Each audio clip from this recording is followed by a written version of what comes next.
Alan Ladd, names the gay actors of old Hollywood who shared his hidden truth. And wait till you hear which matinee idol is number one. He played the ultimate tough guy, but left love notes in the wardrobe trailer. You think you know Hollywood? Think again. Step into the starlit alleys behind Grauman's Chinese Theater, where secrets hung heavier than the floodlights. Every flashbulb on the red carpet was a double-edged sword, one side for glamour, the other for exposure. What did it really mean to be a leading man in a town that demanded romance on screen and silence off it? For Alan Ladd, compact, cool, and hauntingly beautiful, every success came at a hidden cost. As he carved his legend into celluloid, he also built a private circle, fellow actors who shared his secret. Tonight we crack open the lost diaries, the silent handshakes, and the brotherhood that never dared speak its name. Ready to walk the tightrope with Ladd?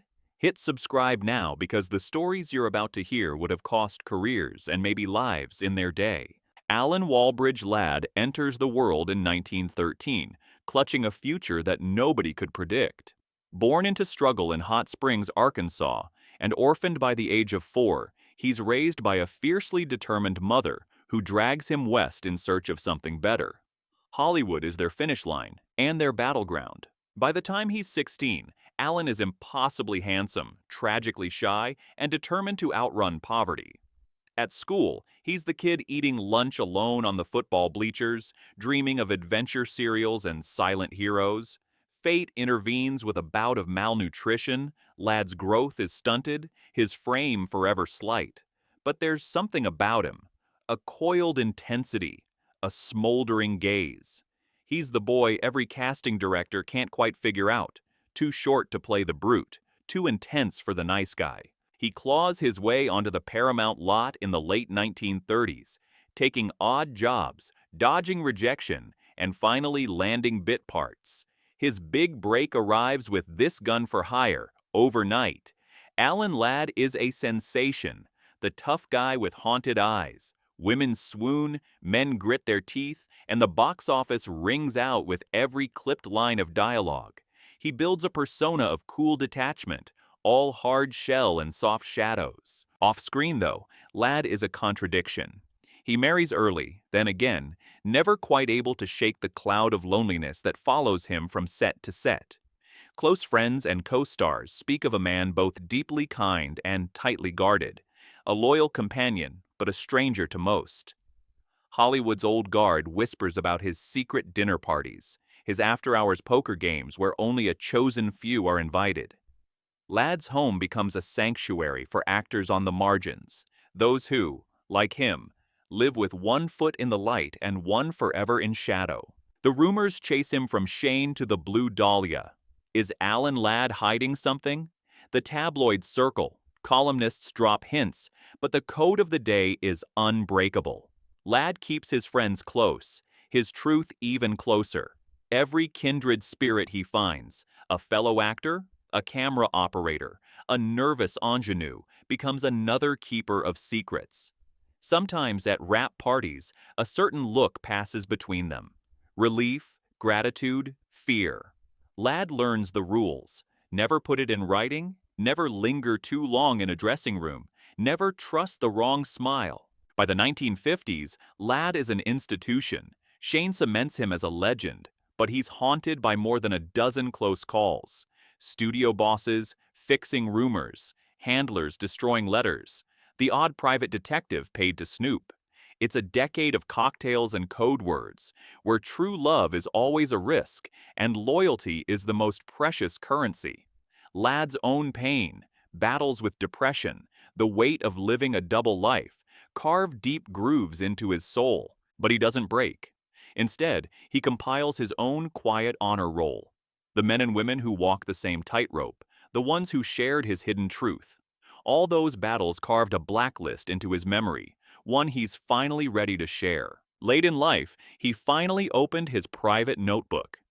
Here are the 10 gay actors he knew were hiding in plain sight, because he lived it too. Montgomery Clift, 1948, Paramount commissary. Montgomery Clift nurses a whiskey, eyes darting from gossip columnists to his fellow exiles. Ladd sits across from him, both men knowing the price of love in this town. Cliff's wounded vulnerability on screen is no act. Every close-up is another confession, every pause a silent scream. Ladd is said to have whispered, "Monty walks through fire in a silk robe, never knowing which burn will show." In Hollywood, it's the sensitive souls who take the hardest hits. But the next name? He covered his secrets with relentless bravado. Rock Hudson, 1955, Beverly Hills pool party. Rock Hudson turns up in perfect slacks, grinning for the flashbulbs. Ladd watches as Hudson winks at a passing writer, just a bit too long. The whispers are everywhere, but the studio spends a fortune on beards, stories, and staged romances.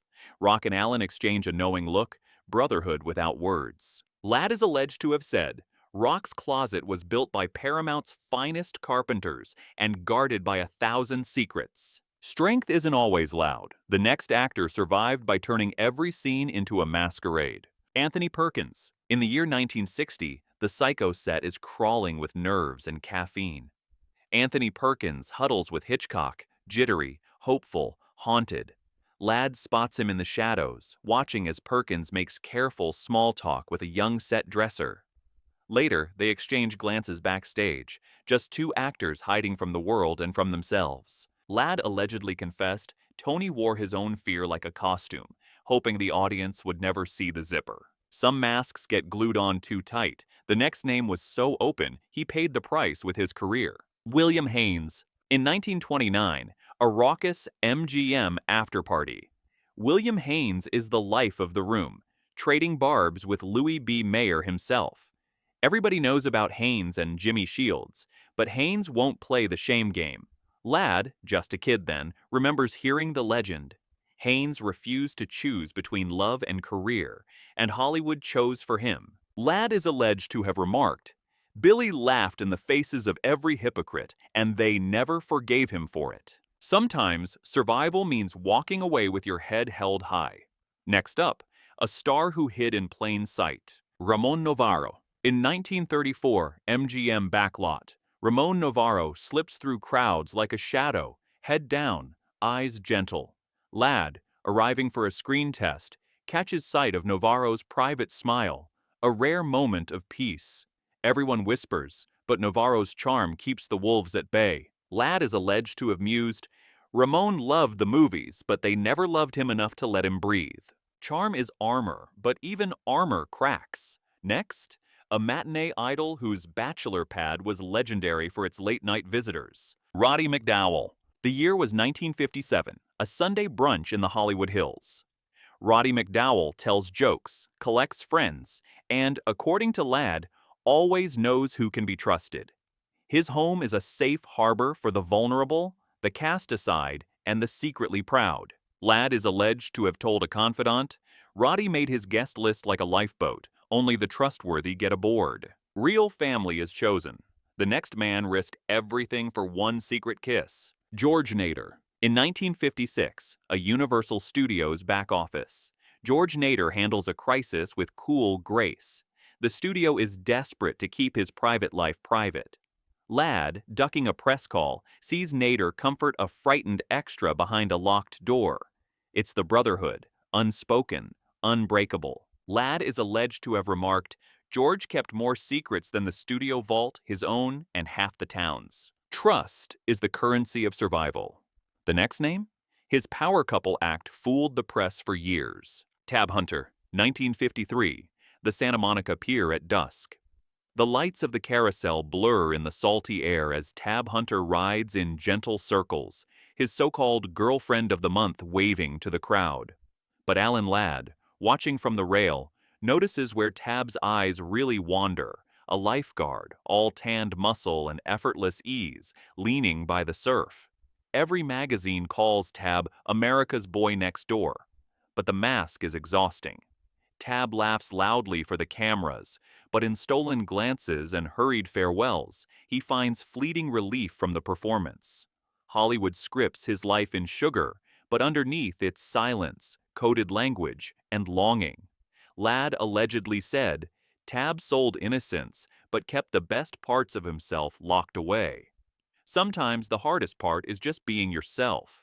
Next, a Hollywood queen who shared the same risks and the same hunger for life. Marlene Dietrich, 1939. A candlelit supper club in Los Angeles, the air thick with smoke and possibility.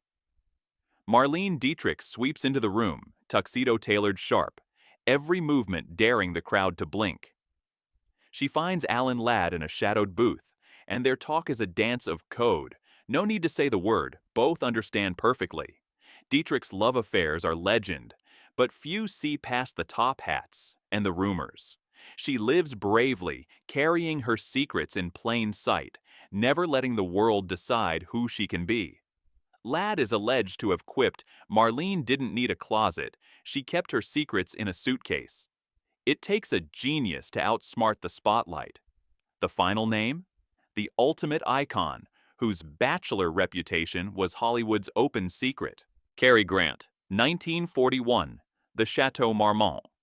Cary Grant hosts a midnight gathering, laughter echoing off Art Deco walls. Randolph Scott sits close by, a familiar companion. Ladd watches, bemused. The two men's chemistry is unmistakable, their coded glances unmistakable to those in the know. Hollywood sells their bachelor buddies act, and America buys it. Ladd is alleged to have said, "Cary was the best at keeping love just out of frame, always a wink, never a confession." Sometimes the most dangerous place to hide is in plain sight. Alan Ladd's story isn't just about surviving, it's about the strength to endure and to recognize the pain in others' eyes. For every secret handshake and midnight drive, for every life lived twice over, there's a lesson. True courage isn't in gunfights or grand gestures, but in kindness extended to the frightened and the lost. The names on Ladd's list aren't just ghosts of Hollywood past, they're the real architects of hope, for every kid who ever wondered if they were alone. Some details derive from secondhand set lore. Interpret at your own peril. Which name surprised you most on Ladd's hidden honor roll? Who else should have been on his list? Let us know in the comments. Share your own Hollywood legends, and don't forget to subscribe. Tomorrow's episode, we expose the studio fixers who erased entire love stories from the record.